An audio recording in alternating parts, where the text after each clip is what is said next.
दोस्तों 15 साल तक समुद्र के एक टापू पर 60 लोग फंसे हुए थे। देखे जरा इस स्टोरी को आपसे पहले लास्ट तक। काले अफ्रीकी लोगों को गुलाम बनाया जाता था। गुलामों को बेचने के लिए एक जहाज समुद्र के बीचों बीच जा रहा था। वह जहाज एक दूर दूर स्थित द्वीप के पास पहुंचा। वहां पत्थरों वाली चट्टानों से टकराकर वह जहाज डूब गया। इस हादसे में 122 नाविक और 60 गुलाम ही जीवित बचे। 122 नाविक 3 महीने बाद नया जहाज बनाकर अपने घर लौट गए, लेकिन ये 60 गुलाम इसी छोटे से द्वीप पर 15 साल तक फंसे रहे। सोचिए, वहां ना पेड़ पौधे थे, ना पानी, ना खाना। 15 साल के कठिन संघर्ष के बाद केवल 7 महिलाएं और एक नन्हा बच्चा ही जीवित बचे। यह सुनकर आपके रोंगटे खड़े हो जाएंगे कि इन लोगों ने इस पूरी अवधि में कैसे जीवित रहकर संघर्ष किया। वीडियो को शुरू करने से पहले चैनल को सब्सक्राइब जरूर करें, जो कि सब्सक्राइब बटन आपके लिए मुफ्त है, लेकिन उसी से ही हमें बहुत मदद मिलती है। तो चलिए अब वीडियो को स्टार्ट करते हैं। यह कहानी शुरू होती है सन 1761 में, जब फ्रांस का वाणिज्यिक जहाज एलुटिल अफ्रीका के पूर्वी तट के बंदरगाह फोल पॉइंट माडागास्कर से रवाना हुआ था। इसका उद्देश्य था कि वह वहां से जबरदस्ती उठाए गए अफ्रीकी गुलामों को लेकर आइल डी फ्रांस यानी मॉरिशस पहुंचाए और उन्हें मजदूरों के रूप में बेच दिया जाए। उस समय अफ्रीका के गांवों से लोगों को जबरदस्ती घरों से उठा लिया जाता था और उन्हें गुलाम बनाकर चुपके से और गैर कानूनी ढंग से व्यापारी बड़ी रकम लेकर बेच देते थे। इन गुलामों से महलों में, खेतों में और जहाजों पर कठोर श्रम करवाकर व्यापारी मोटी रकम कमाते थे और भी ऐसे काम लगाकर व्यापारी अच्छा मुनाफा कमाते थे। उसी युग में गोरे अमेरिकन लोग आजाद रहते थे और काले अफ्रीकी लोग गुलाम माने जाते थे। लुतील पर कुल 160 अफ्रीकी गुलाम पुरुष, महिलाएं और बच्चे सवार थे तथा जहाज पर 142 फ्रांसीसी नाविक और अधिकारी मौजूद थे। जहाज की कमान जीन डी ला फार्गू के हाथ में थी और नेविगेशन की जिम्मेदारी बार्थेलेमी कैस्टेलान दु वेर्ने के पास थी। उनका मार्ग फाउल पॉइंट माडागास्कर से मॉरिशस तक था और समुद्री परिस्थितियों के अनुसार यह आमतौर पर 4 से 6 दिन का कठिन सफर माना जाता था। जहाज भारी भरी हुई स्थिति में खाद्य सामग्री, साधन और गुलामों के साथ समुद्र में आगे बढ़ा। मॉरिशस पहुंचने से पहले समुद्र में एक छोटा निर्जन द्वीप था जिसका नाम ट्रोमिलिन आइलैंड था। यह द्वीप फाउल पॉइंट माडागास्कर से लगभग 570 किलोमीटर दूर समुद्र में स्थित था। मार्ग में आते हुए 31 जुलाई 1761 की रात तेज तूफान के समय लुतील उस द्वीप के पास फैले रीफ से टकरा गया। जहाज रीफ के समीप ही क्षतिग्रस्त हुआ और डूब गया। जहाज डूबते समय बहुत भरा हुआ था और उसके निचले हिस्से जल्दी पानी में दब गए। नीचे डेक में बंद कई अफ्रीकी गुलाम बाहर नहीं निकल पाए और उनमें से अधिकांश डूबकर मरे, क्योंकि वे जहाज के सबसे निचले और घने हिस्से में बंद थे। कुछ अफ्रीकी गुलाम इस वजह से बच पाए क्योंकि जहाज के सबसे निचले हिस्से में उन्हें रखा गया था और वहीं पर एक बड़ा सा टकराव हुआ। उसी वजह से वहां एक बड़ा सा छेद बन गया और कुछ लोग उसी छेद से बाहर निकलकर अपनी जान बचाने में कामयाब हुए। वहीं फ्रांसीसी नाविकों में से ज्यादातर लोग ऊपर के डेक पर थे, इसलिए उन्हें बाहर निकलने का अधिक अवसर मिला। जो भाग्यशाली बचे उन्हें टूटे तख्तों, बैरल और लकड़ी के टुकड़ों को पकड़कर समुद्र में तीव्र लहरों से लड़ना पड़ा और वे तैरते हुए ट्रोमेलिन के किनारे पहुंचे। इस संघर्ष के बाद कुल मिलाकर 122 फ्रांसीसी नाविक और 60 अफ्रीकी गुलाम किनारे पर सुरक्षित पहुंचने में सफल हुए। डूबते जहाज पर मौजूद गोरे नाविक और अधिकारी, जिनके पास जहाज पर नियंत्रण था, जीवित बचे 60 अफ्रीकी गुलामों से कहा कि वे जहाज के पास जाकर जितना भी उपयोगी सामान हो उसे द्वीप के किनारे तक ले आए। इन गुलामों ने समुद्री जानवरों और भयावह लहरों के बावजूद बहादुरी दिखाई और 2 घंटे के भीतर जितना संभव था वह सब सामान किनारे तक पहुंचा दिया। ट्रोमेलिन द्वीप वास्तव में एक छोटा, सपाट और निर्जन टुकड़ा था। इसकी लंबाई लगभग 1.7 किलोमीटर, चौड़ाई लगभग 700 मीटर और ऊंचाई बहुत मामूली थी।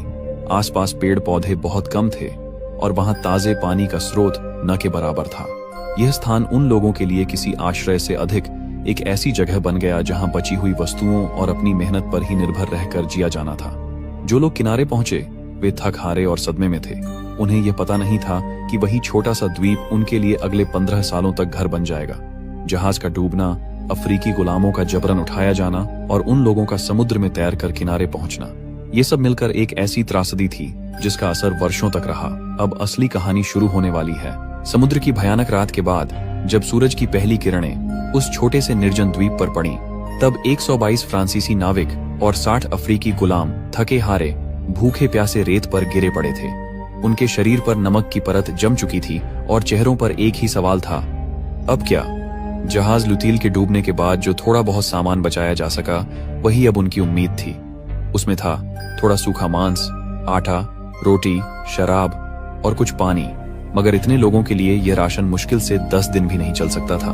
कप्तान ने आदेश दिया कि हर व्यक्ति को दिन में केवल एक बार सीमित मात्रा में भोजन दिया जाए। पहले 2 दिन किसी तरह गुजर गए, लेकिन तीसरे दिन असली संकट शुरू हुआ। पानी लगभग खत्म हो चुका था।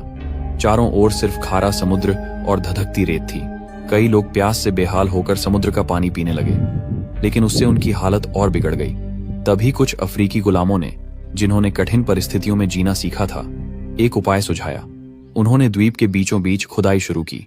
घंटों की मेहनत के बाद जब गीली मिट्टी दिखाई दी और फिर नीचे से मीठे पानी की धार निकली, तो सभी के चेहरे पर उम्मीद लौट आई। वह पानी समुद्र का ही था, मगर रेत की परतों से छनकर पीने लायक बन गया था। अब जीवन धीरे धीरे पटरी पर लौटने लगा, मगर उनके पास अब भी एक ही सवाल था, क्या कोई हमें बचाने आएगा? कप्तान ने निश्चय किया कि उन्हें खुद ही रास्ता निकालना होगा। तभी फैसला हुआ कि डूबे हुए लुतले जहाज के बचे हिस्सों से एक नया जहाज बनाया जाए, ताकि कुछ लोग जाकर मदद ला सकें। उन्होंने टूटे तख्तों, रस्सियों और पालों से 2 महीने की कठिन मेहनत के बाद एक जहाज तैयार किया। यह वही लकड़ियां थीं जो कभी उनके जहाज लौटिल की थीं, और अब उन्हीं से बना था नया जहाज, जिसे नाम दिया गया ला प्रोविडेंस, यानी उम्मीद का जहाज। इस नए जहाज में कोई भी अफ्रीकी गुलाम नहीं भेजा गया। सिर्फ वे फ्रांसीसी नाविक और अधिकारी सवार हुए जो जीवित बचे थे। जब जहाज चलने वाला था, तब सभी लोगों ने मिलकर आसमान की ओर देखा और प्रार्थना की कि यह यात्रा सफलता लाए और वे मदद लेकर वापस लौटें। कप्तान ने उन 60 अफ्रीकी गुलामों से वादा किया, हम लौटेंगे, तुम्हें यहां से जरूर ले जाएंगे। फिर ला प्रोविडेंस समुद्र की गहराइयों की ओर बढ़ चला, मगर यह सफर आसान नहीं था। समुद्र उग्र था, लहरें ऊंची थीं और जहाज बार बार तूफानों में फंस रहा था। लगातार 4 दिनों तक जूझने के बाद वे लोग मेडागास्कर के तट के पास पहुंचे, लेकिन वहां पहुंचने से पहले ही जहाज में बीमारी फैल गई। कुछ ही दिनों में कई नाविक बीमार पड़ गए और उनमें से कई की मौत हो गई। जो लोग बचे, उन्होंने उन मृत नाविकों को समुद्र में ही दफना दिया। आखिरकार कुछ थके मांदे लोग किसी तरह मेडागास्कर के तट तक पहुंचे और वहां के गवर्नर को सारी घटना सुनाई।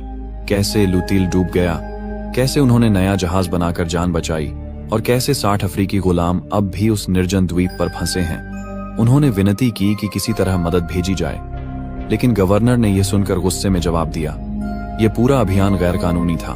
तुम गुलामों को अवैध रूप से ले जा रहे थे। अब मैं कोई जहाज नहीं भेज सकता।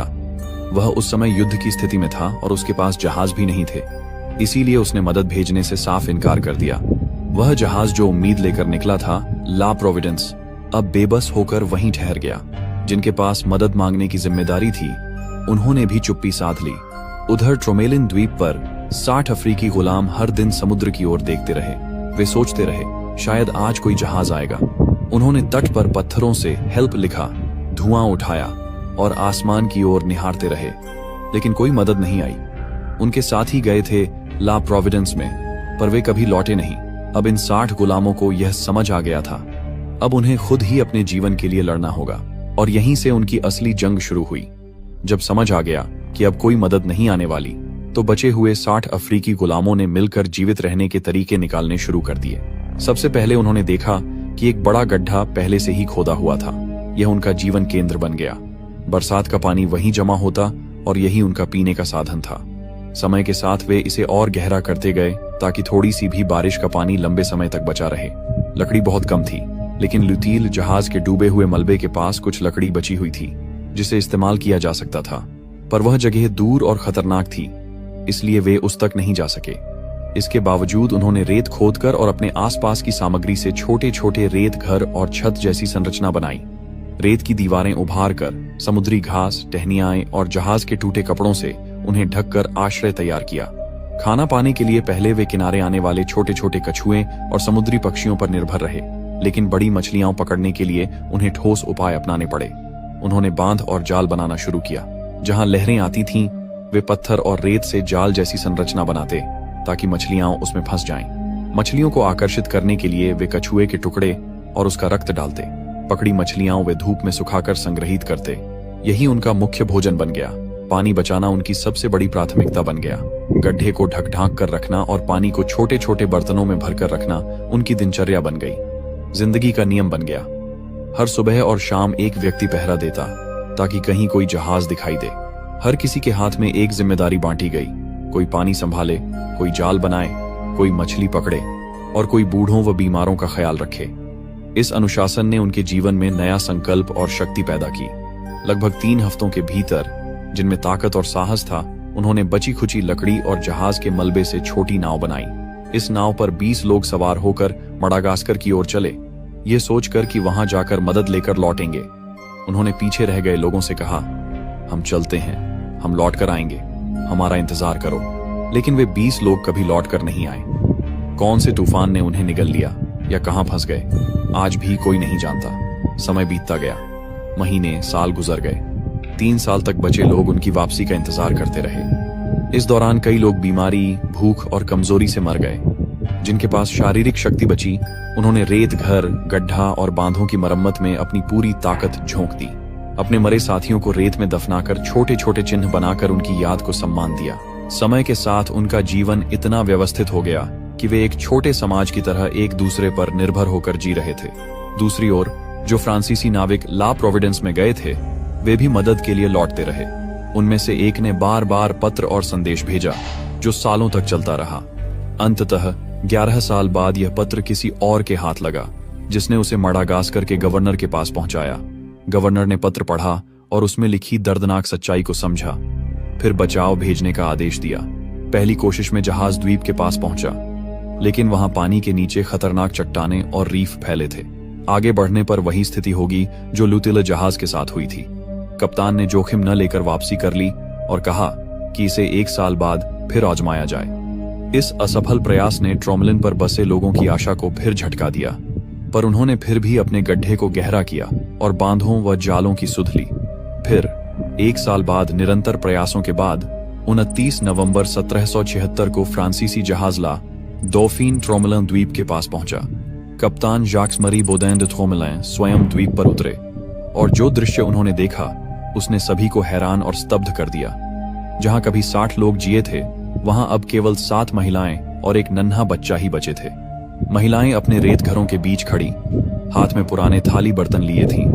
पास में वही गड्ढा था जिस पर उनकी पूरी जिंदगी टिकी हुई थी। किनारे पर पत्थरों से बने बांध, सूखी मछलियां और कुछ औजार रखे हुए थे। ये 15 साल की कठिनाइयों और संघर्ष के निशान थे। जब नाविकों ने महिलाओं और बच्चे को जहाज पर बिठाया तो सभी के चेहरे पर हैरानी और आंसू थे। यह दृश्य शब्दों में बयां करना मुश्किल था। ला डॉफिन ने उन 7 महिलाओं और बच्चे को मॉरिशियस, तत्कालीन इले de फ्रांस, ले जाया। वहां गवर्नर ने उनकी सुरक्षा और आजादी सुनिश्चित की। बच्चे का नाम रखा गया और उसकी परवरिश की गई। महिलाओं को सुरक्षा और सहारा मिला, लेकिन जो खो गया था वह फिर कभी लौटकर नहीं आया। 15 वर्षों में जिन कई जानों, सपनों और परिवारों को मिटाया गया, उससे बड़ा कुछ नहीं था। धन्यवाद दोस्तों। दोस्तों, यह स्टोरी आप सभी को पसंद आया हो तो वीडियो को लाइक और शेयर जरूर कर देना।